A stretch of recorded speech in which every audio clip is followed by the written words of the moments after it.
ഒന്ന്, നിയമാനുസൃതമായി നടത്തിയ ഒരു ബിസിനസ്, അതിൻ്റെ ഭാഗമായി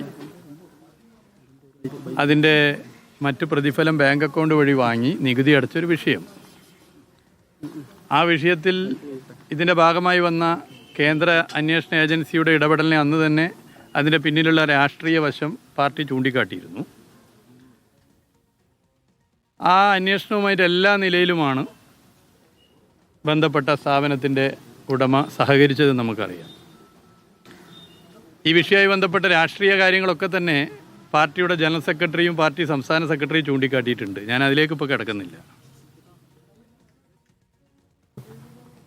ഞാൻ ചെറിയ പനി കാരണം കുറച്ച് 2 ദിവസമായിട്ട് വീട്ടിൽ മുതിർന്നവരാണല്ലോ, അവർക്ക് പനി വരേണ്ടതില്ല എന്നുള്ളത് കൊണ്ട് ഇവിടെ എല്ലാവരും താമസിച്ചത്. തിരുവനന്തപുരത്തും നിന്ന് കിട്ടിയ പനിയാണ്.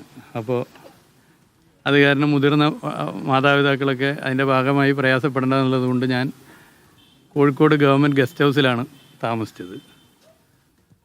അപ്പോൾ ഇന്ന് രാവിലെ സംഭവം ഉണ്ടായി. ഞാൻ പാർട്ടി ജില്ലാ കമ്മിറ്റി ഓഫീസിലുണ്ടായിരുന്നു. പാർട്ടി സംസ്ഥാന സെക്രട്ടറിയുമായൊക്കെ തന്നെ സംസാരിച്ചു.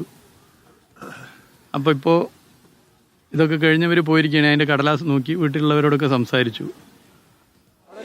മറ്റ് ഒന്നും തന്നെ ഇതുമായി ബന്ധപ്പെട്ട് ലഭ്യമായിട്ടില്ല, പരിശോധനയിൽ നിന്ന് പറഞ്ഞിരിക്കുകയാണ്. സംഭവം നടന്ന സമയത്ത് തന്നെ രാവിലെ ഞാൻ അറിഞ്ഞപ്പോൾ ഫേസ്ബുക്കിലൊരു പോസ്റ്റ് ഇട്ടിരുന്നു. അപ്പം ഇവിടെ സംഘപരിവാറിനെതിരെ ശക്തമായ നിലപാട് സ്വീകരിക്കുന്ന പ്രസ്ഥാനത്തിൽ പ്രവർത്തിക്കുന്നവരെ ഇപ്പോൾ പുതിയ കാലത്ത് നരേന്ദ്രമോദിയുടെ ഗവൺമെൻറ് അധികാരത്തിൽ വന്നതിന് ശേഷം ദേശീയ അന്വേഷണ ഏജൻസികളെ വെച്ച് വേട്ടയാടുന്നുണ്ട്. അവരോട് ഒരു കാര്യം വളരെ വിനയത്തോടെ പറയാൻ ഞാൻ ആഗ്രഹിക്കുകയാണ്. CPIM പ്രവർത്തിക്കാൻ തീരുമാനിച്ചപ്പോൾ ജനപ്രതിനിധിയാവും, MLA ആവും, മന്ത്രിയാവും, അല്ലെങ്കിൽ പാർട്ടിയുടെ സംസ്ഥാന കമ്മിറ്റിയിലാവും എന്നൊന്നും കരുതിയിട്ടല്ല പ്രവർത്തിച്ചത്. പക്ഷെ ഒന്ന് കരുതിയിരുന്നു, മതനിരപേക്ഷതയ്ക്ക് വേണ്ടി സ്വന്തം ജീവൻ ഉൾപ്പെടെ നൽകാൻ തയ്യാറാണ്. ആ പോരാട്ടം ശക്തമായി മുന്നോട്ട് കൊണ്ടുപോകും.